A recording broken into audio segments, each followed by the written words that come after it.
The urge to uncover the secrets of Egyptian civilization goes back much further than we might think. Consider this: Cleopatra's reign is actually closer to the 21st century than it is to the age of the pyramids. That's how ancient Egypt really is. A civilization so old, so large, that even within its own timeline, its greatest moments seem impossibly far apart. And if we follow that chronology, our story of fascination with this North African culture begins in antiquity itself. Back in the days of ancient Rome, the Romans were the first Europeans to truly fall under Egypt's spell. Their engagement was part political calculation, part cultural fascination. First Julius Caesar, then Mark Antony fell under Egypt's spell, or more precisely under Cleopatra VII, who embodied the charisma and mystique of her ancient kingdom. After Rome annexed Egypt in 30 BCE, the empire imported its symbols wholesale.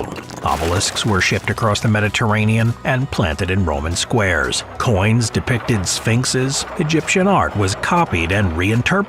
Rome was not just ruling Egypt, it was displaying Egypt, announcing its control through appropriation. Religion absorbed the Nile's influence as well. Roman writers eagerly described Egyptian gods, sometimes blending them with their own pantheon. Serapis was a new hybrid deity, Osiris fused with Apis, designed to unify Egyptians and Romans under one faith. The Nile became personified as the god Nilus. Horus was depicted as a falcon-headed soldier in Roman armor, and Alexander the Great famously declared himself the divine son of Amun after visiting the oracle at Siwa. But the real superstar was Isis. Her cult traveled far beyond Egypt, spreading across the Mediterranean and deep into Europe. Pilgrims traveled to her temple at Philae, and shrines dedicated to her appear across the Greco-Roman world, from the Greek island of Delos all the way to modern-day Germany. Roman artisans crafted Egyptian-style works that were Roman at their core, but cloaked in Nile-inspired motifs. Egypt was simultaneously exotic, spiritual, and fashionable, a land to be conquered, yet also a culture to be borrowed from and reshaped. Renaissance and Enlightenment.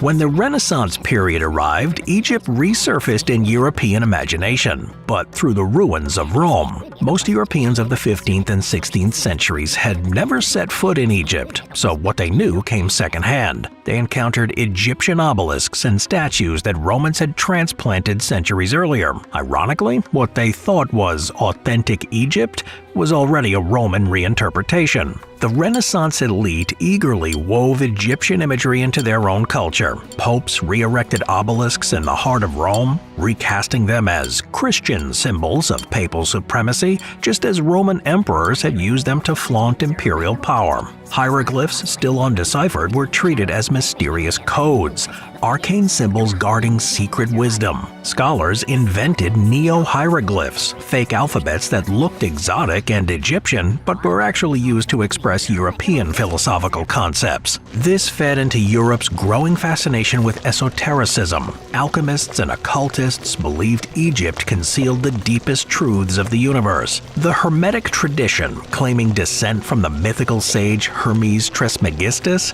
was thought to be Egyptian in origin. Egypt became less a real place and more an imagined library of mystical secrets waiting to be unlocked. During the Enlightenment, Egypt's image shifted again. It was no longer just mysterious, it became revered as the cradle of law, science, and order. Philosophers praised Egypt as a fountain of civilization. Travelers on the Grand Tour, eager for cultural polish, could marvel at Egypt secondhand without ever leaving European soil. Rome's obelisks, libraries full of travelers' tales, and Egypt-inspired artworks allowed the elites to experience the Nile Valley without the hazards of the journey. Egypt had become an idea as much as a place. Napoleon's Egyptian expedition. The obsession exploded in 1798 when Napoleon Bonaparte launched his campaign in Egypt. This was more than a military venture. It was theater, propaganda, and scholarship rolled into one. France saw itself as heir to Rome, and Egypt, once a Roman province, was ripe for claiming. Militarily, Napoleon's forces were routed, but culturally, they changed Europe forever. Alongside his army, Napoleon brought more than 100 scholars, engineers, and artists. Their monumental survey, Description de, was encyclopedic in scope. Temples, plants, animals, monuments, all meticulously documented. When published, it caused a sensation across Europe. Suddenly, Egypt wasn't just a myth. It was mapped, cataloged, and illustrated in stunning detail. And then came the Rosetta Stone, a fragment of granodiorite inscribed with a decree written in 3 different scripts: ancient Egyptian hieroglyphs, Demotic script, and ancient Greek. Discovered by French soldiers in 1799, it was seized by the British after Napoleon's defeat, but proved priceless. It would take decades. But in 1822, Jean-François Champollion finally cracked the code of hieroglyphs. This moment marked the birth of modern Egyptology. What began as Napoleon's failed military adventure had reshaped Europe's imagination and laid the foundations for both Egyptomania and the science of Egyptology itself. But Egyptomania wasn't just academic, it was political. Britain and France competed fiercely for influence. By 1882, Britain had gone far beyond fascination, establishing the so-called Veiled Protectorate. Egypt, once an exotic curiosity, was now firmly in the grip of European powers. What had begun as a spectacle had now evolved into both a scientific discipline and a colonial project. The birth of modern tourism. For centuries, only kings, emperors, and the wealthy could journey to Egypt. By the late 18th century, the pattern began to shift. No longer limited to monarchs, wealthy private individuals sponsored expeditions, often driven less by science than by vanity.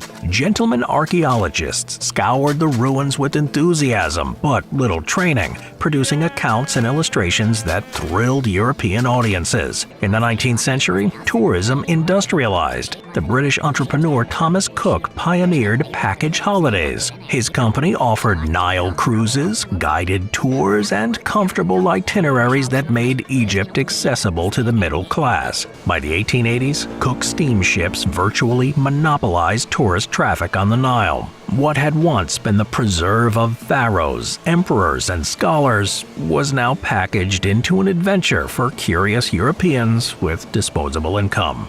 Commodifying Egypt. As tourism boomed, Egypt also became a commodity. World fairs and expositions featured elaborate Egyptian courts that dazzled visitors. Cemeteries across Europe borrowed pharaonic motifs. City squares sprouted obelisks. Museums in Paris and London raced to stockpile the most impressive collections of antiquities. But this fascination came at a cost. Egypt's heritage was plundered on a massive scale. Tomb ratings skyrocketed. Perhaps the strangest and most unsettling expression of Egyptomania was the mummy unwrapping party. Earlier centuries had already consumed mummies as medicine or ground them into a pigment called mummy brown. But in the Victorian age, the fascination became performance. Imagine it, a crowded lecture hall, the air thick with smoke and candlelight. At the center of the stage lies a genuine Egyptian mummy. A surgeon steps forward with scissors and scalpels, and as each layer of linen is peeled away, the audience leans in. Gasps erupt at the sight of amulets, charms, or the leathery remains of flesh that hadn't seen daylight in thousands of years. Sometimes these spectacles were presented as serious lectures, other times as fashionable parlor entertainment. Dinner, drinks, and polite conversation gave way to the ultimate after-dinner show. The unveiling of a body meant never to be seen again. The trend spread across Europe, from London's medical colleges to the Paris Exposition of 1867, always blurring the lines between scholarship and showmanship. For some Victorians, these events felt like thrilling glimpses into the mysteries of antiquity. For others, they were nothing short of a macabre diversion, an eerie mix of science, spectacle, and sacrilege. The more Egypt was consumed as entertainment, the easier it became to treat the past past not as heritage, but as a commodity. While academics tried to study Egypt's past, collectors, dealers, and opportunists treated it like a marketplace. Out of this frenzy grew the Gothic myth of the mummy's curse, a story that dramatized Egyptian relics as dangerous and supernatural, conveniently distracting from the real horror of colonial looting. The discovery of Tutankhamun. The single greatest spark of Egyptomania came on November 4, 1922. Funded by Lord Carnarvon, Howard Carter peered through a hole into a sealed tomb and whispered that he saw wonderful things. He had found the resting place of Tutankhamun. Unlike most tombs, it was nearly intact, glittering with treasures untouched for over 3,000 years. In 1923, Lord Carnarvon's sudden death sparked rumors of a mummy's curse, fueling worldwide fascination with the tomb. The following year, in 1924, Carter finally reached the sarcophagus, revealing the boy king to the modern world. The Times had already secured exclusive rights to report on the excavation, and Harry Burton's meticulously staged photographs transformed the discovery into a global media spectacle. The discovery captured the world's imagination. After the horrors of World War I, people craved escapism.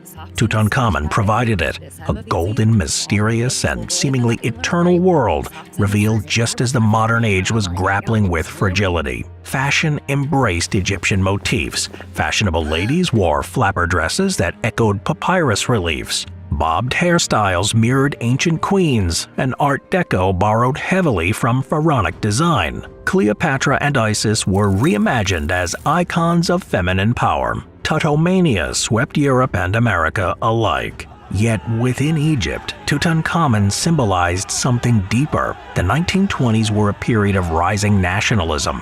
For Egyptians, the boy king was not just an archaeological marvel, but a symbol of independence and continuity. Schools began teaching pharaonic history. Egyptian Egyptologists took leadership roles. Museums once run by Europeans came under Egyptian control. Tutankhamun was reclaimed as a national icon, a bridge between ancient pride and modern identity. Egyptomania reveals less about ancient Egypt than about the societies that fixated on it. For Rome, it was a mirror of imperial power. For Renaissance and Enlightenment thinkers, it was a stage for mystery and wisdom. For Victorians, it became both a spectacle and a commodity. And in the 20th century, Tutankhamun turned it into a global media phenomenon. But the story doesn't end with appropriation. Tutankhamun's tomb allowed Egypt to reclaim its past, transforming fascination into national pride. Egyptomania, then, is not only about Europe's obsessions, it's also about Egypt's resilience. And in some ways, Egyptomania never ended. From Hollywood epics like Cleopatra and The Mummy, to the continued global demand for Egyptian exhibitions, the fascination persists. Ancient Egypt still functions as a mirror for modern desires, whether for glamour, mystery, or power. Its legacy remains unmistakable, enduring, and ultimately its own.